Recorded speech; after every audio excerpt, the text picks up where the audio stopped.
crépuscule, quand le ciel s'embrase de couleurs pourpres et dorées, une créature majestueuse s'éveille. Vous vous souvenez de cette roussette géante, cette chauve-souris magnifique, avec sa collerette rousse flamboyante. Vous vous souvenez de ce jeune garçon à la peau aussi sombre que la nuit, un tambour entre les mains, chantant une mélodie venue d'un autre temps. On scelle Gwembo, on scelle Gwembo toujours. Ce jeune garçon a grandi, il est maintenant un adolescent, poursuivant son éducation dans sa ville natale de Pointe-à-Pitre, en Guadeloupe. Son initiation musicale s'est enrichie, explorant les rythmes variés de son île. La piguine, le ka, le zouk. Son cœur bat au tempo de son héritage.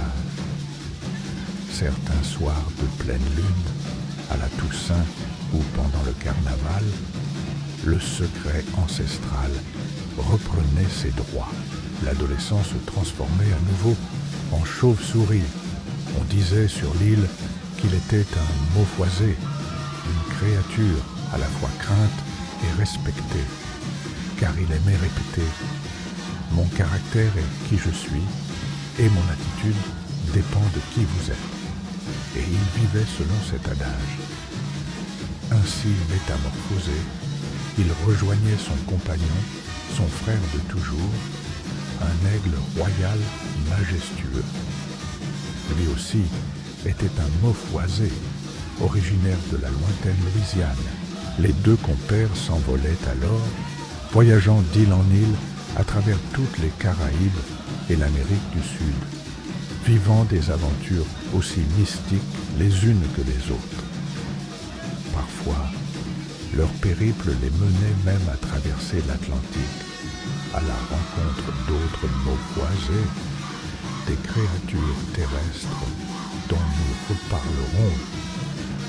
Lors de ces escapades nocturnes, les deux voyageurs en profitaient pour parfaire leur initiation. Ils s'imprégnaient des divers rythmes et musiques entendus au fil de leur voyage. Salsa, merengue, compas, calypso et même le jazz de la Nouvelle-Orléans. Ces mélodies se mélangeaient au ka et au zouk de Guadeloupe, créant à l'intérieur d'eux un véritable cabolo, une fusion musicale unique et puissante. À la fin de son adolescence, le garçon, animé par une volonté de créer quelque chose de positif avec ses nombreux amis, décida de fonder un groupe de carnaval. Le nom fut une évidence, un hommage à son chant originel, Gwembo All Stars.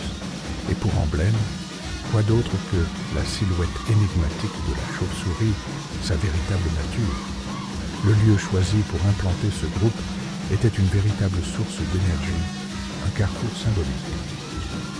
Imaginez, dans un rayon de 50 mètres seulement, se dressait l'église à l'est, la gendarmerie à l'ouest et le tribunal au sud. Et au nord, le cœur battant du peuple, le Gwembo All Stars. L'église, l'armée, la loi et le peuple. Ces quatre entités se côtoyaient, s'observant à distance, dans un respect mutuel, chacune représentant un pilier de la société. C'est dans ce vortex puissant que le groupe allait puiser sa force. Leur leitmotiv était simple, mais exigeant. Être les meilleurs musicalement et des esthètes absolus, ne proposant au public que ce qui est beau, ce qui touche l'âme. Leur art devait être impeccable, leur musique transcendante. Ainsi naquit le Gwembo All Stars. Dès ses premières apparitions, le groupe écrasa la concurrence. Le succès fut immédiat, foudroyant. Le public fut captivé par leur création, leurs innovations et surtout par cette musique cabolo, qui ne laissait personne indifférent. C'était un son nouveau, un rythme qui parlait à la fois au corps et à l'esprit, un héritage mystique transformé en une célébration populaire. La chauve-souris avait trouvé sa nouvelle voix et elle résonnait dans tout le carnaval. Si cette histoire vous a touché, n'hésitez pas à liker et à vous abonner pour plus de contes magiques. Merci et à bientôt.